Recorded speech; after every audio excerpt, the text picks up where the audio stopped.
Sir కొంచెం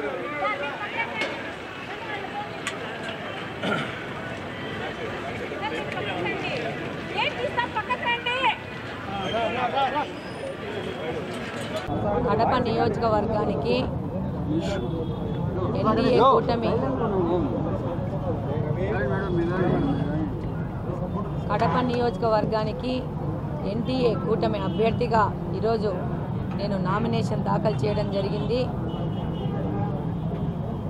ఈరోజు కడప నియోజకవర్గంలోని ప్రజలకందరికీ మనస వాచ కర్మన వాగ్దానం చేస్తున్నాను. కడప అభివృద్ధి, కడపలో ఉన్న యువత భవిష్యత్తు, శాంతియుతమైన కడప, మహిళల రక్షణ,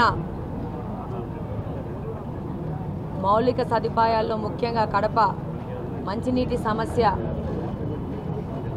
మురికినీటి కాలువలు, రోడ్ల సమస్య మీద ఇక్కడ గెలిచి ఆ సమస్యలను తీర్చే విధంగా కఠోర దీక్షతో పనిచేస్తానని ఈ సందర్భంగా తెలియజేసుకుంటున్నాను. ఈ ఎలక్షన్లో ఇది ఒక అత్యవసరమైన ఎన్నికలుగా మనం తీసుకోవాల్సి ఉంటుంది. గత 5 సంవత్సరాల నుంచి వైసీపీ ప్రభుత్వము యొక్క పాలనలో రాష్ట్రం కానీ కడప నియోజకవర్గం కానీ ఎలా తయారైందో మనందరికీ తెలుసు.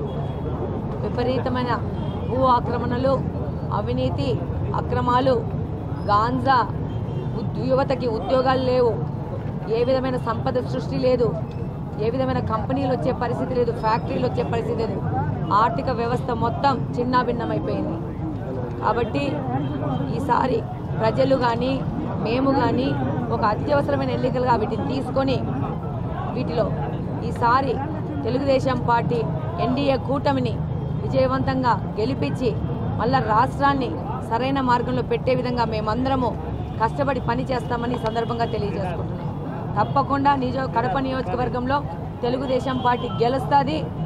ప్రభంజనంలాగా ఈ గెలుపుని మా ఎన్డీఏ కూటమికి, నారా చంద్రబాబు నాయుడు గారికి ఒక బహుమతిగా ఇచ్చి ఆ తర్వాత కడప నియోజకవర్గం అభివృద్ధిలో మా తెలుగుదేశం పార్టీ కుటుంబ సభ్యులందరూ కఠోర దీక్షతో పనిచేస్తారని సందర్భంగా తెలియజేసుకుంటున్నాం. నమస్కారం.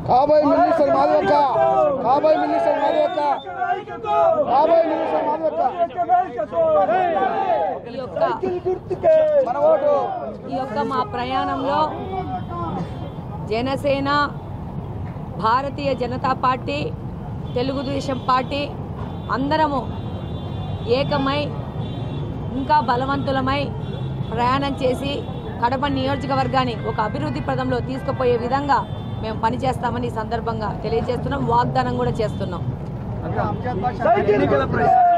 ఎన్నికల ప్రచారంలో ముఖ్యంగా మిమ్మల్ని అంటే టీడీపీ అభ్యర్థిగా టార్గెట్ చేస్తూ వాళ్ళు కొన్ని ఆరోపణలు చేస్తూ ఉన్నారు. వీటిని ఎలా ఎదుర్కోబోతా ఉన్నారు?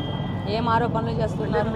మీరు ఏదైతే టీడీపీలో కూడా మీ కొంతమందిని పంపించడము, వాళ్ళతో మీరు గట్టిగా హార్ట్స్గా మాట్లాడుతున్నారని వైసీపీలోకి వెళ్ళిన తర్వాత ఇలాంటివన్నీ మీ చుట్టూ జరుగుతున్నటువంటి పరిణామాలు. వైసీపీ వాళ్ళకి నా గురించి మాట్లాడడానికి ఏమీ లేదు. నేను వాళ్ళలాగా భూదందాలు చేశానా, పంచాయతీలు చేశానా, ల్యాండ్ మాఫియా చేశానా, ఇసుక మాఫియా చేశానా, గాంజా స్మగ్లింగ్ చేశానా? నేనేమి చేయలేదు కాబట్టి, మ్యాటర్ లేదు కాబట్టి వాళ్ళకు మాట్లాడడానికి ఇలాంటి పిచ్చి కూతలు కూస్తూ ఉంటారు. ఈ మాటలకి మనము స్పందించాల్సిన అవసరం లేదు. ప్రజలకందరికీ తెలుసు ఈరోజు వైసీపీ ప్రభుత్వం కానీ, ఇక్కడ గెలిచిన నాయకుడు కానీ, వాళ్ళలో ఉన్న వైసీపీ పార్టీలో ఉన్న వాళ్ళు కానీ ఏ విధంగా ఈ యొక్క కడప మీద అరాచకం సృష్టించారో. ఈరోజు వాళ్ళని ప్రశ్నిస్తుంటే నా గురించి మాట్లాడడానికి ఏమీ లేక మాట్లాడుతాను. డెఫినెట్గా తప్పు చేస్తే గట్టిగానే ప్రశ్నిస్తాను, గట్టిగానే పోరాడుతాను. Get ready. ఈ ఫైట్కి వాళ్ళని కూడా రెడీగా ఉండమంటున్నాను. ప్రశ్నించేది వాళ్ళనే, తప్పులు చేసేది వాళ్ళనే. సమాధానాలు ఇవ్వాల్సిన వాళ్ళు వైసీపీ పార్టీ వాళ్ళే. ఎవరెవరు భూ అక్రమాలు దందాలు చేశారో ఈసారి ప్రభుత్వం మారడం ఖాయం. మీ మీద సరైన చర్యలు తీసుకోవడం కూడా ఖాయం. స్థానికంగా మీకు బలం లేదని బయటి ప్రాంతాల నుంచి మనుషులు తెచ్చుకుంటున్నారు. స్థానికంగా వాళ్ళకు బలమే లేదు, నాయకులు లేరు, కార్యకర్తలు లేరు, వాళ్ళ సీనియర్ నాయకులు కూడా. బలం లేకపోతే ఇక్కడ అందరూ నాయకులు ఉన్నారు. మీ కెమెరాలకు కనపట్లేదా? మీ కళ్ళకు కనపట్టలేదా? మీకు ఫస్ట్ ప్రశ్నిస్తున్నాను. మీకే, మీ ద్వారా మా పద్ధతులు ఇచ్చా. నేను చెప్పిన మ్యాటర్ లేదు, మ్యాటర్ వీక్ కాబట్టి పద్ధతులు అలానే మాట్లాడతారు. ఆయన సిద్ధవటం నుంచి ఇక్కడ వచ్చి పోటీ చేయట్లేదా? అదే ఆయన సిద్ధవటం నుంచి పోటీ చేయట్లేదా? వాళ్ళ నాయకుడు జగన్మోహన్ రెడ్డి గారు నెల్లూరు నుంచి తీసుకెళ్లి నర్సాపేటలో అనిల్ కుమార్ యాదవ్ని పోటీ చేయించలేదా? అంతకుముందు విజయమ్మ గారిని తీసుకుపోయి వైజాగ్లో పోటీ చేయించలేదా? ఊరికే వీళ్ళు కనీసం వీళ్ళని చూసి నవ్వుతారని కూడా సిగ్గు లేకుండా వీళ్ళు మాట్లాడతారు. ఇలా తెలివి తక్కువ ప్రశ్నలకి మనం సమాధానం ఇచ్చుకుంటే మనకున్న వాల్యుబుల్ టైం వీళ్ళ మీద అనవసరంగా వృధాగా ఖర్చు చేసినట్టు అవుతుందని నా అభిప్రాయం. కడప ప్రజలు అభివృద్ధిని కాంక్షిస్తున్నారు. కడప ప్రజలు అవినీతిని తిరస్కరిస్తున్నారు. కడప ప్రజలు అక్రమాలని తిరస్కరిస్తున్నారు. కడప ప్రజలు భూదందాలను ఖండిస్తున్నారు. కడప ప్రజలు గాంజా వ్యాపారులు తిరస్కరిస్తున్నారు. వాళ్ళని నగర బహిష్కరణ చేస్తారు. ఈరోజు కడపలో మహిళలకు రక్షణ లేదు, యువతకు ఉపాధి లేదు. ఉంది ఒకటి అంటే ఎమ్మెల్యే గారి భూదందాలు, ఎమ్మెల్యే గారి అవినీతి అక్రమాలు, ల్యాండ్ మాఫియాలు, శాండ్ మాఫియాలు. ఇవి తప్పితే కడపకి ఏమీ లేవు. 5 సంవత్సరాలు కడప యువత ఏమి నష్టపోయింది, కడప ప్రజలు ఏమి నష్టపోయినారు, వాటి ఆర్థిక మూలాలు ఏ విధంగా నష్టపరిచినారు, వాళ్ళ జీవన ప్రమాణాలను ఎలా దిగజార్చినారనేది ప్రజలకందరికీ అర్థమైంది. ఈరోజు ప్రజలు మీరిచ్చే నూకలు తీసుకోవడానికి రెడీ లేరు. సంపద సృష్టించే చంద్రబాబు నాయుడు గారికి స్వాగతం చెబుతారు. చంద్రబాబు నాయుడు గారి యొక్క సారథ్యంలో రాష్ట్రాన్ని కానీ, కడప నియోజకవర్గాన్ని కానీ ముందుకు తీసుకుపోవడానికి ప్రజలందరూ సిద్ధంగా ఉన్నారు. ముఖ్యంగా మహిళలు, యువత ఈరోజు చాలా నిస్పృహకు గురై చాలా అగచాట్లు పడుతున్నారు. వాళ్ళందరి దగ్గర నుంచి నిశ్శబ్ద విప్లవం వచ్చేది పరిస్థితి ఉంది. ఆల్రెడీ అంజద్ బాషా గారికి, ఇక్కడున్న గెలిచిన ఎమ్మెల్యే గారికి ఓటమి ఖాయమైపోయింది. అందుకే ఈ అవాకులు చవాకులు, ఈ ప్రేలాడపలు వాళ్ళ పని చూసుకోకుండా పొద్దునుకులు నా వెనక కెమెరాలు పెట్టి నా టీంలలో వాళ్ళ బ్లాక్ షీపులను పెట్టి వాళ్ళు ప్రచారాలు చేస్తున్నారు.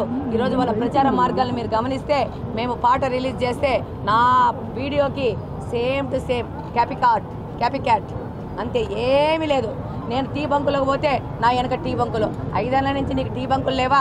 తిరగడానికి నియోజకవర్గం లేదా? ప్రశ్నిస్తున్నాను. 5 సంవత్సరాల నుంచి ఏం చేస్తున్నావు? ప్రజల దగ్గరికి ఎందుకు పోలా? ఈరోజు మాధవిరెడ్డి వచ్చిందని చెప్పా టీ బంకులకు పోతున్నావు, మాధవిరెడ్డి పోతుందని చెప్పా గడప గడప పోతున్నావు. నిన్న ఎర్రముక్కపల్లిలో 50 మంది మహిళలు ఆయన్ని తిరస్కరించినారు లేదా? సమాధానం ఆయన చెప్పమనండి. మహిళలు ప్రశ్నిస్తున్నారు. 1,10,000 మేము ఇచ్చినామంటే 3,90,000 మావి ఎవరిస్తారని అడుగుతున్నారు. ప్రజల్లో మార్పు వచ్చింది. మహిళలు చాలా తెలివిగా ఆలోచించే మొదలుపెట్టారు. నువ్వు ఇచ్చిందేంటి, నీ మాటలేంటి, నీ అబద్ధాలేంటి ప్రజలకందరికీ తెలిసిపోయింది. వస్తుంది.